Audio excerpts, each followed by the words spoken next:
गीत गोविंद महाकाव्य लिखने वाले श्री जयदेव महाप्रभु, बंगाल का उनका जन्म।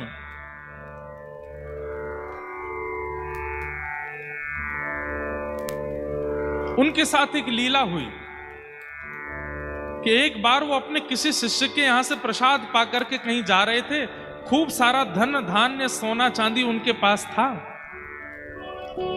बीच मार्ग में कुछ लुटेरों ने उनके रथ को रोक लिया और सारा धन हरण कर लिया। जयदेव महाप्रभु बोले, भैया तुम सब ले जाओ, हमको छोड़ दो। तो डाकुओं ने सोचा कि इसने हमारा मुंह देख लिया है, हमारा रूप पहचान लिया है, ये राजा को जाकर के हमारे बारे में बता देंगे, हमारी मृत्यु हो जाएगी, हम पकड़े जाएंगे। तो उन डाकुओं ने क्या किया, महाप्रभु जी को पकड़ के आधी रात में दोनों हाथ और पैर काट दिए जयदेव महाप्रभु के, और उनके बचे हुए शरीर को एक कुआं में फेंक करके रथ लेकर के चले गए। जयदेव महाप्रभु वहीं कुआं में पड़े पड़े गीत गोविंद गा रहे हैं, ठाकुर जी का स्मरण कर रहे हैं। तभी एक नगर का राजा वहां से निकल रहा था। उसने जैसे स्वर सुना तो वो राजा भी गीत गोविंद का पाठ करता था, पर जयदेव महाप्रभु से कभी मिला नहीं था। उसे पता था कि जो गीत गोविंद मैं करता हूं वो कुछ जयदेव महाप्रभु ने लिखा है, पर उनका दर्शन नहीं हुआ आज तक मुझे।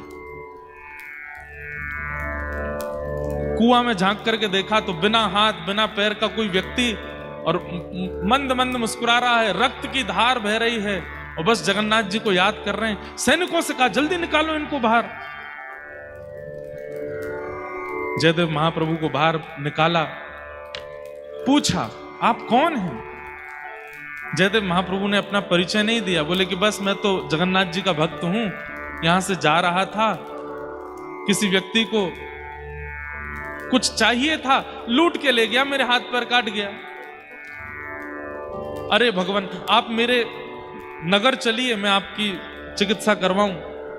और जयदेव महाप्रभु को लेकर के गए, उनकी मल्लम पट्टी आदि करवाई, चिकित्सा करवाई, और राजा ने जयदेव महाप्रभु को अपना राजगुरु बना करके अपने पास बैठा लिया। आज्ञा मांगी, ध्यान से सुनिएगा सब लोग।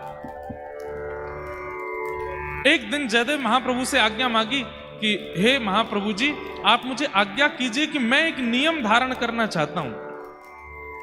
जयदेव महाप्रभु ने कहा, एक ही नियम धारण कर लीजिए। बोले क्या? नित्य 1 घंटा के लिए अपने द्वार सब ब्राह्मणों के लिए और सब याचकों के लिए खोला करो, वो जो मांगे उनको दिया करो।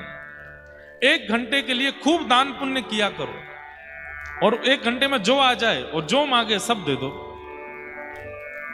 राजा ने कहा, जो आज्ञा। अब तो महाराज पूरे भारत में हवा की तरह बात फैल गई कि उड़ीसा प्रांत में एक राजा है, 1 घंटे के लिए द्वार खोलता है, उतने में जो पहुंच जाए जो मांगते हैं सब देता है। बड़े बड़े ब्राह्मण, बड़े बड़े याचक सब आने लगे। तो वो जो चोर थे जिन्होंने जयदेव महाप्रभु के हाथ पैर काटे, उनके मन में आया कि एक राजा मुंह मांगी वस्तु प्रदान करता है, हम भी ब्राह्मण बन के चले जाते हैं, मांग लेंगे राजा से। उन्हें यह नहीं पता था कि जिनके हाथ पर हमने काटे वो वहीं बैठे हैं। चारों ब्राह्मण बनकर के जैसे ही राजा की सभा में पहुंचे, राजा के सिंहासन के बगल में जब जयदेव महाप्रभु को देखा तो चारों घबरा गए। बोले, अरे ये तो वही हैं जिनके हाथ पर हमने काटे थे, ये हमारा रूप जानते हैं, ये राजा को सब सत्य बता देंगे, यहां से निकलने में ही फायदा है। जैसे ही चारों वहां से जाने लगे तो जयदेव महाप्रभु समझ गए कि संकोच में यहां से भाग रहे हैं। उन्होंने तुरंत कहा, अरे राजन राजन देखो, आज कितनी बड़ी कृपा, गुरुकुल में हमारे साथ पढ़ने वाले हमारे मित्रगण आए हैं, इनको बुलाओ। अब यहां क्या हुआ, किसी की घनघोर गलती पर क्षमा किया जा रहा है उसको। इसका परिणाम देखिएगा।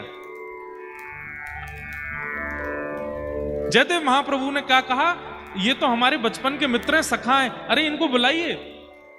जैसे ही सुना हमारे गुरुदेव के मित्र हैं तो राजा तो आसन से खड़ा हो गया, खूब सत्कार करने लगा, स्वागत करने लगा। उन चोरों को पकड़ करके भीतर लाए, मुंह मांगी दक्षिणा, मुंह मांगी वस्तु, मुंह मांगा प्रसाद उनको प्रदान किया। और राजा बार बार चरण पकड़े, आप मेरे गुरुदेव के सखा हैं तो मेरे भी गुरु हैं, मैं आपको प्रणाम करता हूं।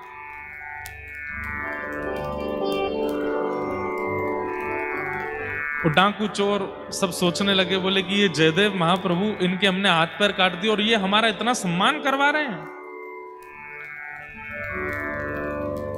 चलो अच्छा है, इतनी सामग्री, इतना धन धान्य दिया। राजा ने कहा ये सब आप लेकर के जाओ। तो उठा नहीं पा रहे थे तो राजा ने सैनिक भेजे उठा करके सामान के इनके आश्रम तक छोड़ के आओ। इतना सामान दिलवाया। जब वे सैनिक सामग्री उठा करके चल रहे थे तो बाहर जाकर के उन सैनिकों ने पूछा, महाराज आप लोग कौन हैं? हमारे यहाँ इतने बड़े बड़े ब्राह्मण आते हैं, इतने बड़े बड़े याचक आते हैं, पर इतना सम्मान, इतनी सामग्री, इतना धन धान्य आज तक किसी को नहीं दिया गया। ये हमारे राजगुरु जो हैं, जिनके हाथ पैर नहीं हैं, इन्हें आप बचपन से जानते हैं, इनके हाथ पैर कैसे कट गए, जरा इसके बारे में आपको पता है? तो वो चारों चोर क्या बोलते हैं, देखो आज वो राजगुरु बना बैठा है, लेकिन सच्चाई हमसे पूछो। बोले क्या सच्चाई? बोले जब हम बचपन में गुरुकुल में पढ़ते थे तो हमारे गुरुजी के सोने के पात्र इसने चोरी कर लिए थे। झूठ बोलने लगे।